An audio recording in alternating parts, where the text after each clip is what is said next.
రుద్ర అయితేనే ఎవరికి తెలియకుండా స్నేహ గురించి తెలుసుకోగలడు.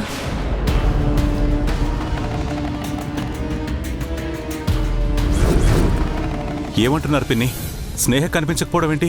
రాత్రి తన ఫ్రెండ్ బర్త్డే పార్టీ ఉందని వెళ్ళింది. లేటుగా వస్తానని చెప్పింది. వచ్చి తన గదిలో పడుకుంటుందని అనుకున్నాను. ఉదయం చూస్తే గదిలో లేదు. తన ఫోన్ స్విచ్ ఆఫ్ వస్తుందన్నయ్య. తన ఫ్రెండ్స్కి కాల్ చేశారా? చేశామన్నయ్య, ఎవరికేం తెలియదంటున్నారు. నాకు చాలా కంగారుగా ఉంది రుద్ర. సిస్టర్కి ఈ విషయం తెలిస్తే పెద్ద గొడవే చేస్తుంది. ఇప్పుడు పెద్దమ్మ ఏమనుకుంటుందనేది కాదు, స్నేహకేమైందా అని ఆలోచించాలి. స్నేహ రోజు పెదనాన్నకి యోగా ప్రాక్టీస్ చేయిస్తుంది. ఇప్పుడు పెదనాన్న స్నేహ ఎక్కడని అడిగితే ఏం చెప్పాలన్నయ్య? పెద్దనానికి విషయం తెలిస్తే చాలా కంగారు పడతారు. వంశీ, స్నేహ ఫ్రెండ్స్ కాంటాక్ట్స్ అన్ని నాకు షేర్ చేయి. అలాగే రాత్రి ఎక్కడ పార్టీ జరిగిందో ఆ లొకేషన్ నాకు షేర్ చేయి. సరేనే. అమ్మా స్నేహ, స్నేహ, స్నేహ. అదిగో పెదమ్మయ్య స్నేహాన్ని పిలుతుండు. మీరు వెళ్ళి స్నేహ విషయం తెలియకుండా మేనేజింగ్ చేయండి. బావ నాను కలిపి స్నేహాన్ని ఎతకడానికి వెళ్తాం. మీరు వెళ్ళండి. రండి.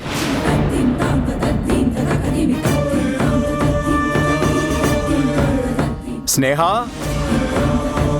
ఎక్కడున్నావమ్మా? మళ్ళీ యోగాకి టైంకి రాలేదని నన్నే అంటావు. త్వరగా రా. బావగారు, స్నేహ ఇంకా స్లీపింగ్. స్నేహ ఈ టైం వరకు నిద్రపోవడం ఏంటి?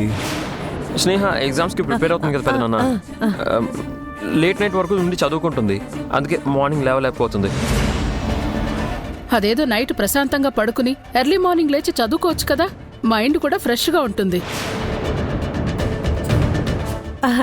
నేను అదే చెప్పాను సిస్టర్, అయినా నా మాట వినలేదు. సర్లే, తన రెస్ట్ తీసుకొని. సూర్య, రాఘవ్ సింగపూర్ రీచ్ అయ్యాడంట. వెళ్ళారు పెదనాన్న. ఇందాకే ఫోన్ చేసి మాట్లాడాను.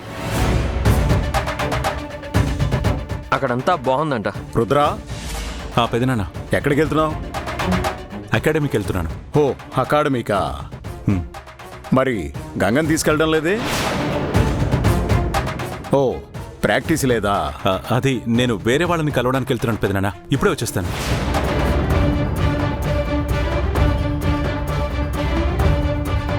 సార్ నన్ను తీసుకువెళ్లకుండా ఒకరు వెళ్ళిపోతున్నారేంటి? సార్ ఏంటన్నయ్యా? బావ ఫ్రెండ్ అని కలవడానికి వెళ్తున్నాడు. బేగ్ వచ్చేస్తాడు. వెళ్ళి కాపీ రెడీ చేయి. ఏమైందన్నయ్యా? ఎందుకు కంగారుగా ఉన్నావు? స్నేహ రాత్రి ఇంటికి రాలేదంట. ఎవరికి ఫోన్ చేసినా తన గురించి తెలవలేదు. అందుకే బావ తెలుసుకోవడానికి కంగారుగా వెళ్ళాడు. పెద్దమ్మాయికి ఇచ్చింది తెలియకూడదని చిన్న అబద్ధం చెప్పాడు. అవునా? స్నేహ ఎక్కడికి వెళ్ళి ఉంటుంది? తనకేం కాలేదు కదా? Good job. నేను అనుకున్న దానికంటే కూడా ఫాస్ట్గానే వర్క్ కంప్లీట్ అయిపోయింది. మీకు చేరాల్సిన అమౌంట్ చేరుతుంది. Thank you. అయితే ఇది నీ పనేనా బ్రో? నేనింకా నీకొక ఎగ్జైటింగ్గా న్యూస్ చెప్పాలని హడావిడిగా వచ్చాను. ప్లానింగ్ నీదే అన్నమాట. నువ్వు దేని గురించి మాట్లాడుతున్నావు ఇష్క? స్నేహ గురించి. స్నేహ గురించా? ఏం జరిగింది? కమ్ ఆన్ బ్రో, నా దగ్గర కూడా దాచడం ఎందుకు? స్నేహ కనిపించడం లేదని నీకు తెలీదా? తనని ట్రాప్ చేయడానికి నువ్వు ఒక అబ్బాయిని కూడా అరేంజ్ చేసావు కదా. తనే స్నేహని కిడ్నాప్ చేసి ఉంటాడులే. What nonsense. నేను అరేంజ్ చేసిన మాట నిజమే, బట్ స్నేహాన్ని లవ్ పేరుతో ట్రాప్ చేయమన్నాను. బట్ ఈ కిడ్నాప్ ఏంటి? అయితే నీకు ఈ విషయం తెలీదా? నైట్ బర్త్డే పార్టీకి వెళ్ళిన స్నేహ ఇంకా ఇంటికి రాలేదంట. మా అత్తయ్య వాళ్ళు ఫుల్ కంగారు పడుతున్నారు. పెద్ద మావయ్య గారికి శకుంతల అత్తయ్యకి విషయం తెలియకుండా మేనేజ్ చేస్తున్నారు. స్నేహని వెతకడానికి రుద్రబాబు గారు కూడా వెళ్ళారు. My god, really I don't know ఇష్క. అవునా? ఎందుకైనా మంచిది, నువ్వు అరేంజ్ చేసిన కుర్రాడికి కాల్ చేసి తనేమైనా చేశాడేమో కనుక్కో.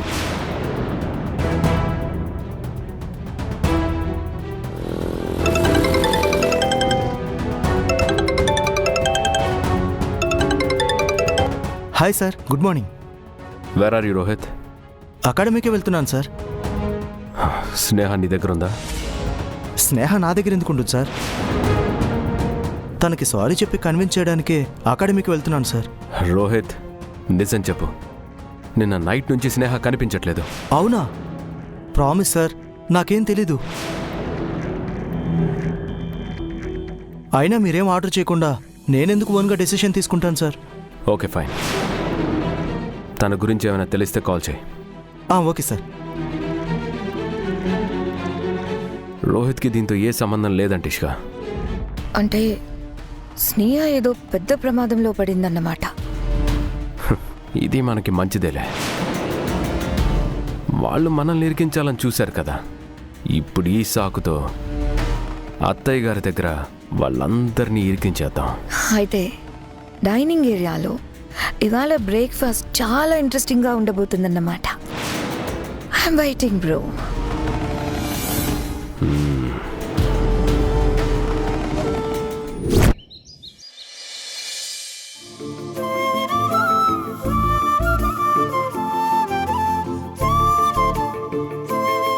లచ్చమ్మా, వచ్చేసావా?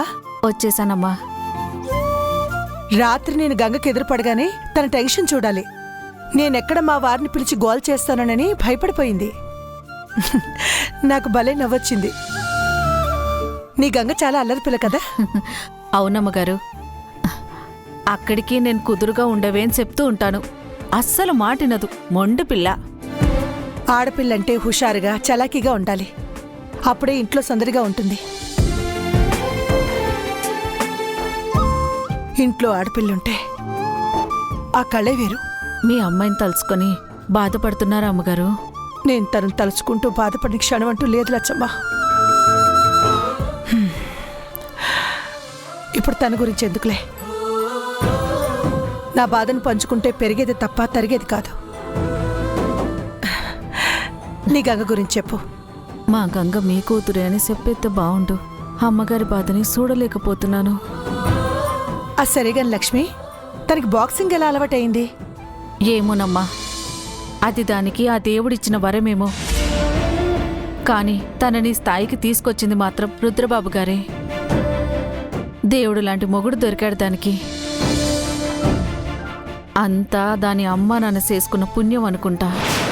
అమ్మ నాన్న మీరే కదా, ఆ పుణ్యం మీదే మరి. ఆ అమ్మగారు, గంగకి అయ్యగారి దగ్గర బాక్సింగ్ నేర్పించాలని రుద్రబాబు గారు అనుకుంటున్నారట. కానీ అయ్యగారేమో ఆయన ఒప్పుకునుండ్రని నాకు తెలుసు. మీరు చెప్తే వింటారేమో కదమ్మగారు. సరే, నా ప్రయత్నం నేను చేస్తాను. గంగని ఒకసారి ఇంటికి రమ్మని చెప్పు. ఏంటో తనతో మాట్లాడుతుంటే మనసు ప్రశాంతంగా తేలిగ్గా ఉంటుంది. అలాగే అమ్మా.